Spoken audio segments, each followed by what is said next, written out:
এর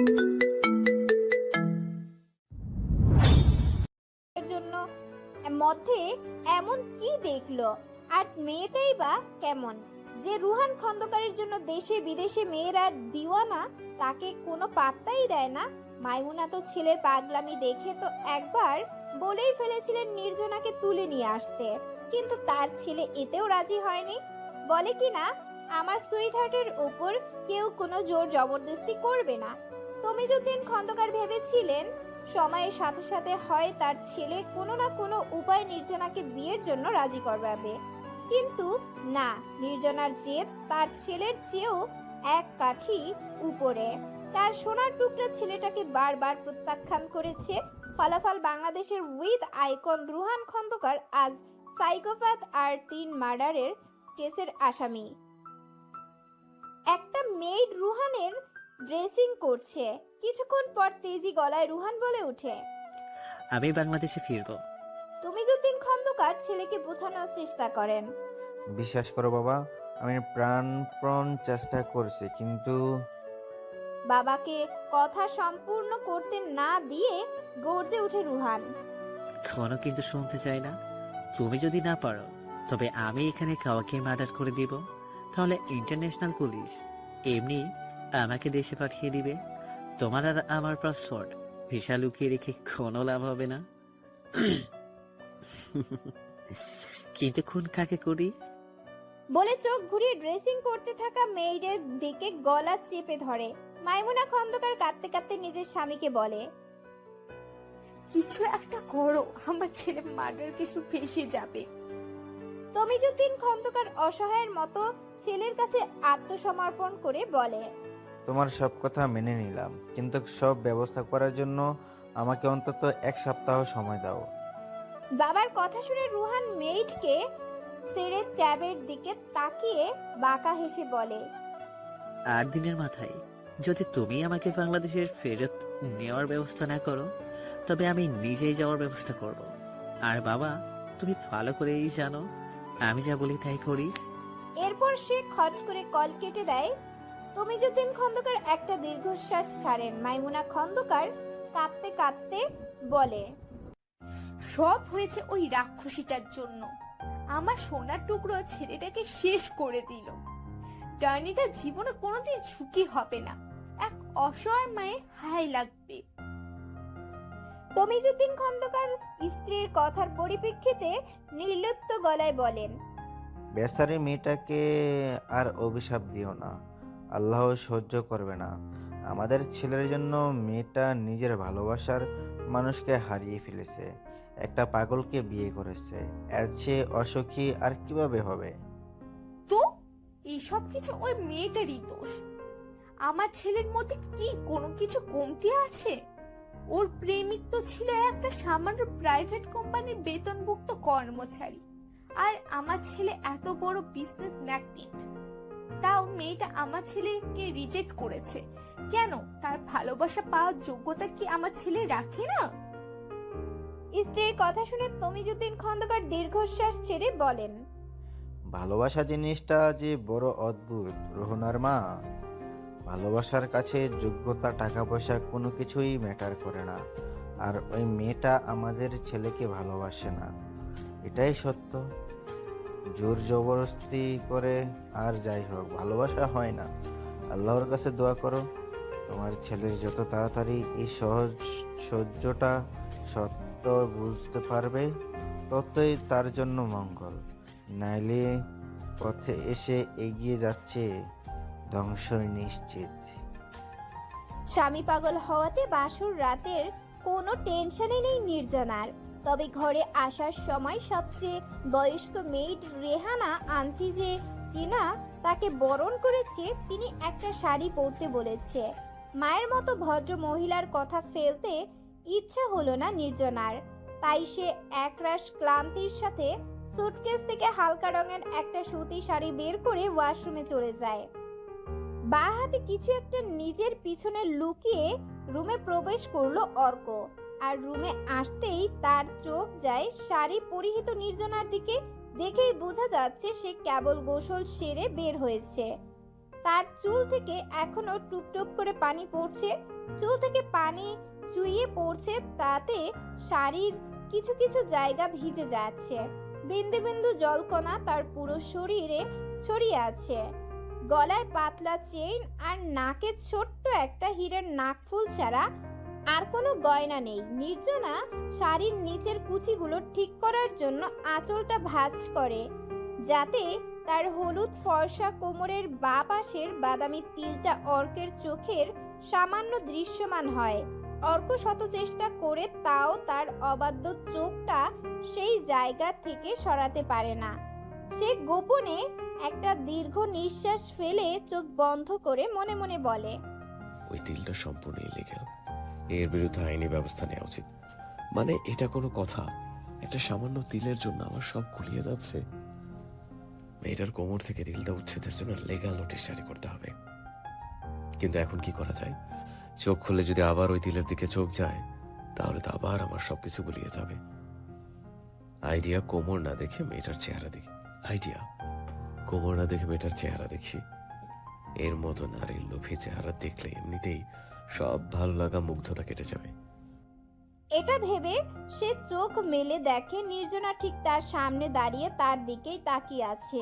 অর্ক নির্জনার চেহারা দেখে আবার হারিয়ে যায়। সে মনে মনে বলে, হুমায়ুন আহমেদ বলে গেছেন, মেয়েদের হাসলে সুন্দর লাগে, আর হাসি চেপে রাখলে তার চেয়ে 10 গুণ সুন্দর লাগে। কিন্তু তিনি এটা বলতে ভুলে গেছেন যে মেয়েদের বিষণ্ণ থাকলে ভয়ঙ্কর সুন্দর লাগে, যাকে এড়িয়ে যাওয়ার সাধ্য কোনো পুরুষের নাই। পুরুষের দৃষ্টি বোঝার এক অদ্ভুত ক্ষমতা নিয়ে নারীরা জন্মায়। সে ক্ষমতা গুণেই নির্জনা বুঝতে পারছে তার সামনে দাঁড়িয়ে থাকা পুরুষটির দৃষ্টি কোনোভাবেই এমন কারো হতে পারে না যার মানসিক বয়স কিনা মাত্র 11। কিন্তু তার সেই সন্দেহ ভুল প্রমাণিত করে অর্ক নিজের পেছন থেকে একটা ব্যাগ বের করে কতগুলো তেলাপোকা মেঝেতে ছড়িয়ে দিল। ক্ষণিকের জন্য পথভ্রষ্ট হলেও অর্ক নিজেকে অনেকটা সামলে নিয়েছে। পরিকল্পনা মাফিক নির্জনাকে ভয় দেখানোর জন্য অনেক কষ্ট করে কতগুলো তেলাপোকা জোগাড় করেছে। কিন্তু নির্জনা তার আশায় এক বালতি পানি ঢেলে দিয়ে ঘরের এক কোণে পড়ে থাকা স্যান্ডেল দিয়ে তেলাপোকাগুলো মারতে শুরু করে। এরপর অর্কর হাত থেকে ব্যাগ নিয়ে মৃত তেলাপোকাগুলো ব্যাগে ভরে তার মুখোমুখি দাঁড়িয়ে ভুরু কুটি করে অর্ককে জিজ্ঞেস করে, এগুলো কোথায় পেলেন? অর্ক তার প্রশ্নের জবাব না দিয়ে পাল্টা প্রশ্ন করে, তুমি তেলাপোকায় ভয় পাও না? নির্জনা ভাবলেশহীনভাবে উত্তর দেয়। তেলাপোকাকে ভয় পাওয়ার কি আছে? 1 মিনিট নীরব থেকে পুনরায় জিজ্ঞেস করে।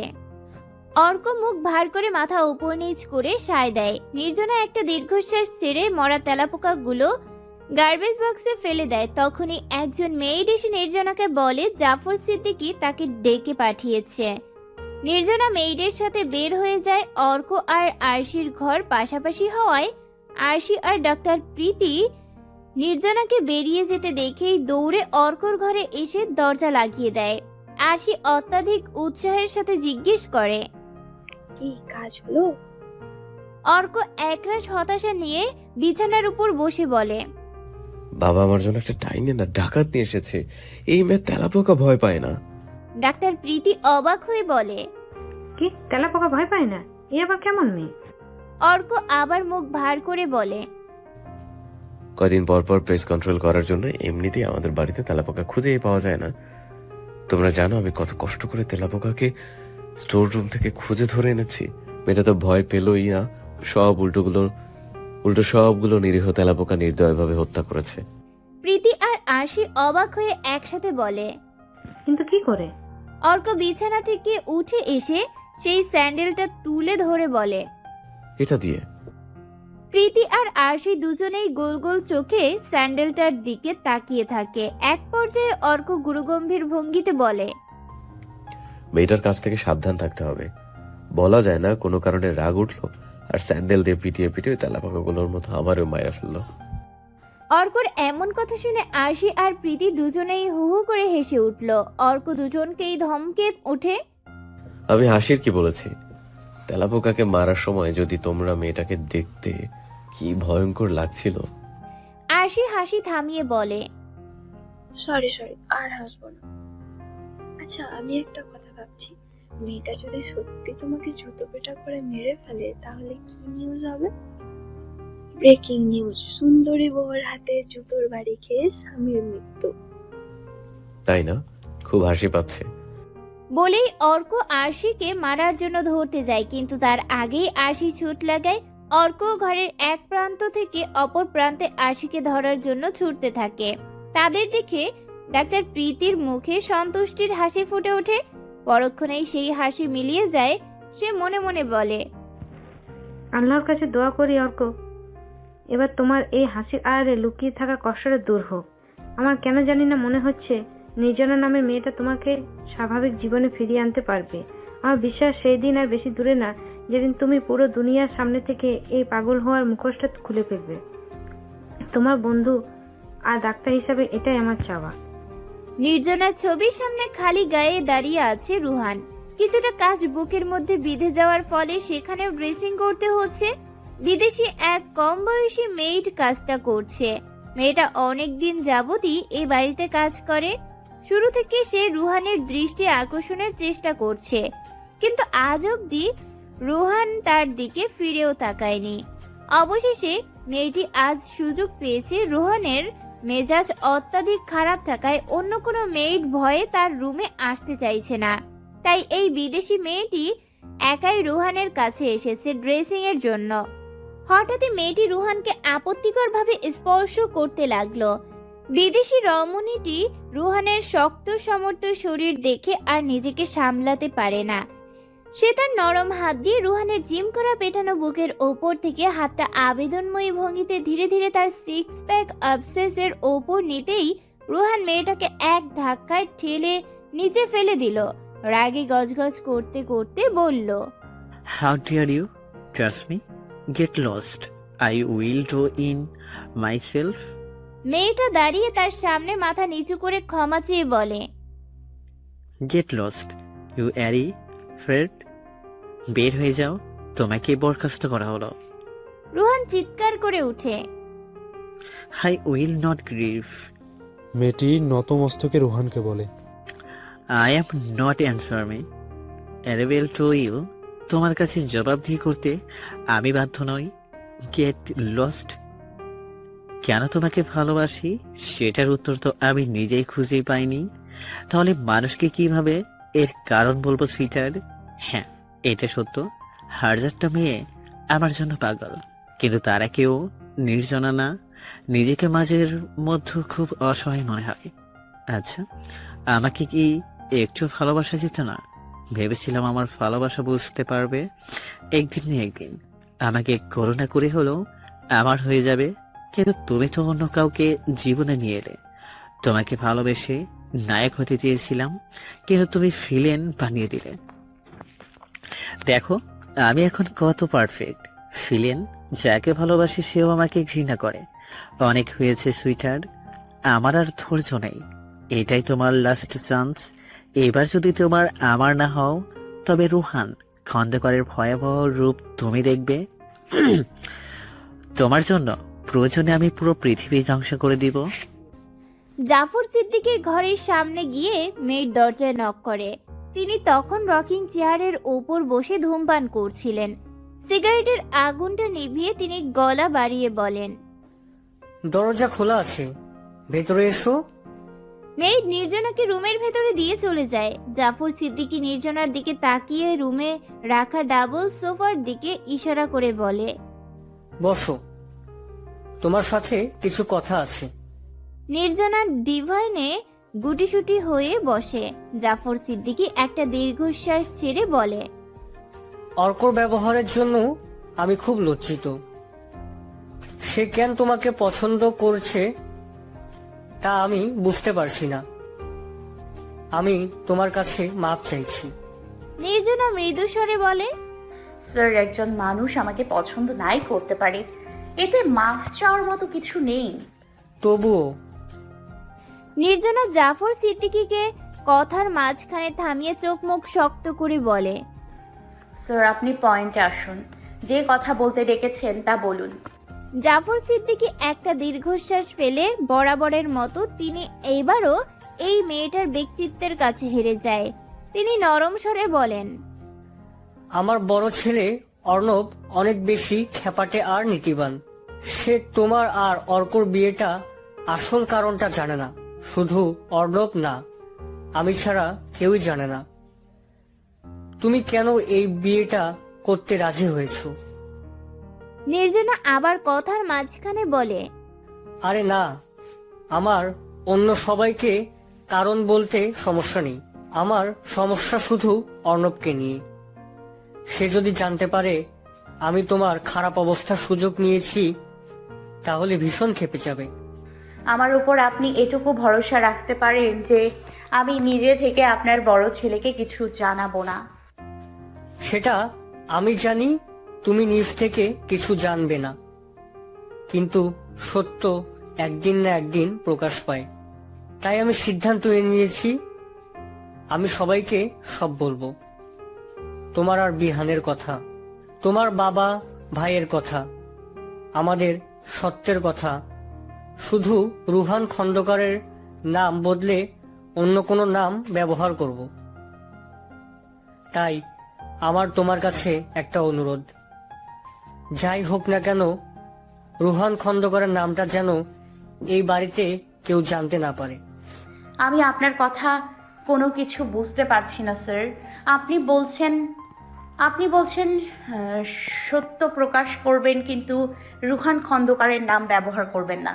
স্যার, আপনি ভুলে যাচ্ছেন আমার জীবনের সবচেয়ে বড় সত্য হলো রুহান খন্দকার। তাহলে এমন কথা বলার মানে কি? রুহানের বাবা তাজউদ্দিন খন্দকারের সাথে আমার কথা হয়েছে। তিনি অর্কর সাথে তোমার বিয়ের কথা জানতে পেরে ফোন করেছিলেন। তিনি আমাকে বললেন তার ছেলেকে তিনি অস্ট্রেলিয়া পাঠিয়ে দিয়েছেন। তিনি ওয়াদা করেছেন রুহান যদি কখনো এ দেশে ফিরে আসে তবুও সে তোমাকে আর তোমার মাকে বিরক্ত করবে না। তাই তিনি চান আমরা যাতে রুহানের ওপর থেকে কেসটা তুলে নিই। অসম্ভব। আপনি এই কথা বলার জন্য আমাকে ডেকেছেন? আপনি যদি মনে করে থাকেন আমি আপনার এই অন্যায় আবদার মেনে নিব, তাহলে ভুল করছেন।